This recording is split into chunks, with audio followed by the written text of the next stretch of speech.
დღევანდელი სასამართლო პროცესი მარიამ დაიწყება შესავალი სიტყვებით, დაცვისა და ბრალდების მხარეები იტყვიან შესავალ სიტყვას და სიტყვის უფლებით ისარგებლებენ თავად ბრალდებულებით, სავარაუდოდ უკვე სწორედ ეტაპირებულები არიან სხვადასხვა პენიტენციური დაწესებულებიდან ბრალდებულები განსაზღვრების სკამზე დღეს სოფლიო ბანი, პატა ბურჭულაძე, პოლიტიკოსები ირაკლი ნადირაძე, პატა მანჯგალაძე, ყოფილი მთავარი პროკურორი მურთაზ ზოდელავა, პოლკოვნიკი ლაშა ბერიძე ისხდებიან დღეს გაერთიანებული არის ბრალდამ საქმეში ირაკლი შაიშმელაშვილის საქმეც მისი ადვოკატი დააყენებს შუამდგომლობას რომ დისტანციურად მოხდეს შაიშმელაშვილის სასამართლო პროცესზე ჩართვა თუმცა დააკმაყოფილებს თუ არა ირაკლი ხუსკივაძე მოსამართლე ამ შუამდგომლობას ჯერჯერობის არავისთვის ცნობილი არ არის გარდა ამისა გარდა დიდი შეკრების ორგანიზატორებად მოხსენიებული ადამიანებისა დღევანდელ საქმეში გაერთიანებული არის აქციის 5 მონაწილის საქმეც შესაბამისად საინტერესოა რა იქნებათ მათაც სათქმელი საზოგადოებისთვის ადვოკატები აცხადებენ რომ ამ საქმეში არ არსებობს მტკიცებულებები ბრალდებულების დანაშაულის დასამტკიცებლად მიაჩნიათ რომ ეს საქმე სრულად პოლიტიკურად მოტივირებულია და სამართლიანი სასამართლოს პირობებში გამამტყუნებელი განაჩენი ამ საქმეზე ვერ დადგება. ეს არის 4 ოქტომბერს განვითარებული მოვლენები ქართველი ხალხის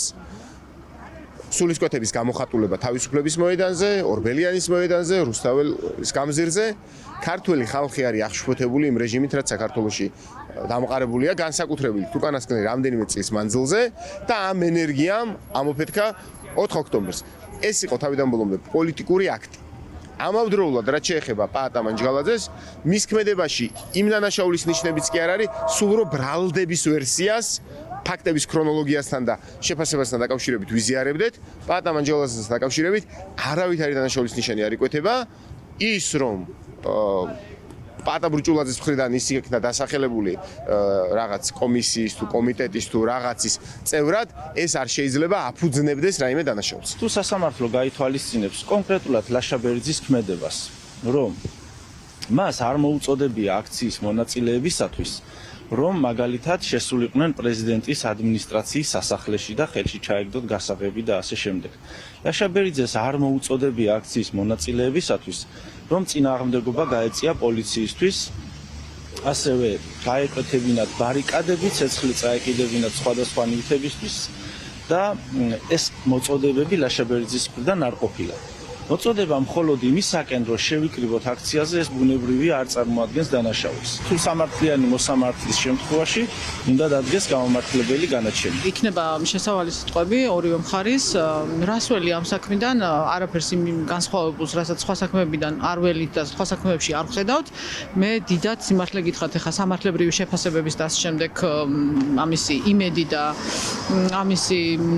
საფუძვლებს ვერ ვხედავ, იმიტომ რომ თუნდაც გუშინდელი განხილვა რო ავიღოთ ჩვენ, რაც ვნახეთ სასამართლოში, რამხელა აბსურდის მიუხედავად სასამართლომ ძალიან მთელი სერიოზულობით განიხილა და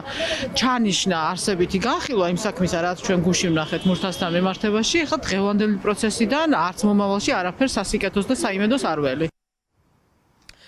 მოსამართლე ირაკლი ხუსკივაძე ზუსტად 12 საათზე გახსნის ხდომას ყველაზე დიდ დარბაზში ტარდება დღევანდელი სასამართლო პროცესი 150 კაციანი დარბაზი სავარაუდოდ სრულად გადავსებული იქნება რადგან გულშემატკივრებმა ბრალდებულების უკვე დაიწყეს საქალაქო სასამართლოში მოსვლა დღევანდელი პროცესი განსაკუთრებულად გამორჩეული პაატა მანჯგალაძისთვის იქნება რადგან ის რამდენიმე თვის უნახავ უფროს შვილს ნახავს რომელიც სასწავლებლად არის უცხოეთში წასული და დღევანდელი პროცესისთვის ნინი მანჯგალაძე ჩამოვიდა იმისთვის რომ ნახოს დატყვევებული მამა სასამართლოს ხდომა 12 საათზე დაიწყება და ახლა ყველა ელოდება რა სიტყვიან გასაჯელის კამიდან ბრალდებულები